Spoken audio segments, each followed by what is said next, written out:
Susie Orman, David Ramsey, Jim Cramer. These financial gurus are followed by millions of Americans. But how valuable is the advice they dispense?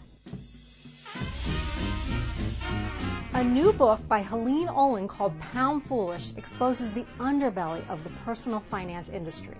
The book says gullible Americans are being scared into working with a financial advisor, and they're overpaying for the advice they receive. In addition, the book specifically calls out personalities like Susie Orman, who has peddled her own financial products. You first have to figure out, do you have enough money coming in?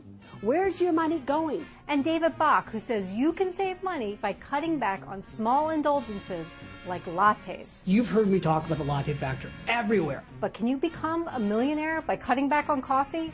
Probably not. We spoke to Nick Stoller, who is president and CEO of Advice IQ, a financial advisory firm.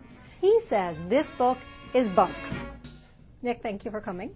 Thanks for having me. So talk to me about why Pound Foolish is pretty foolish. The book really distorts the true nature of financial advisors, and so it was very disturbing to read a lot of these sections of the book because it really painted financial advisors in an inaccurate light, which really hurts the investor. Okay, so there are a lot of people out there who call themselves financial advisors. Right. Now, how many of them are actually giving good advice? How many of them are fiduciaries who are putting the investor first? Well, an awful lot.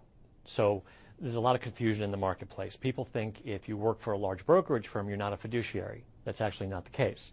Most brokerage firm advisors are fiduciaries. They are also salespeople. The argument is now, when do you put your hat on and off?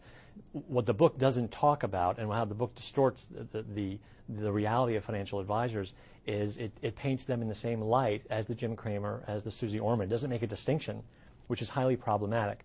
Talk to me a little bit more about compensation, because that's a big part of the overall financial industry.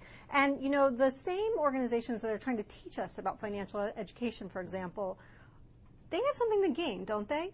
One thing that the book says is that not many, this is a direct quote in the book, not many people will tell you investing is risky. Every advisor says that, and it's on every advertisement. So these kinds of themes are built throughout the book. When you finish reading the book, you're scared to death. And that's really a very bad thing for the investor. Nick, I'm scared to death after I read through all the financial disclaimer notes and any prospectus I get. I mean, this is confusing stuff, and people are paying financial advisors to help them. Why is it so complex? Why is it so confusing?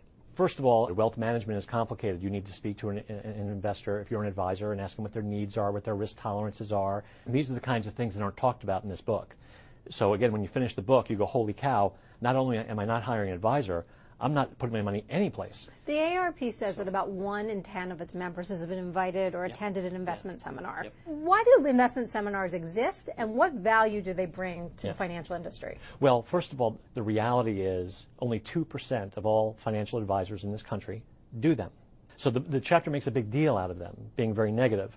But most people don't attend them because most advisors don't do them. So, or most people just don't like rubber chicken. Well, yeah. Well, most advisors see those. They see these offers, and the advisors themselves get solicited by firms that support these kinds of, pre-canned rubber chicken dinners, and they think it's tacky. What's a good financial advisor supposed to do? A good financial advisor, number one, should have a pristine history. They should have no complaints, no fines, no levies. So first of all, perform your due diligence. Secondly, they should ask you a lot of questions, and they should not, in the first 10 minutes, start pitching you a product or a solution. If that happens, you should get up and walk out. Nick, we need more good, objective, great financial advice. Thank you so much for joining us. Thank you.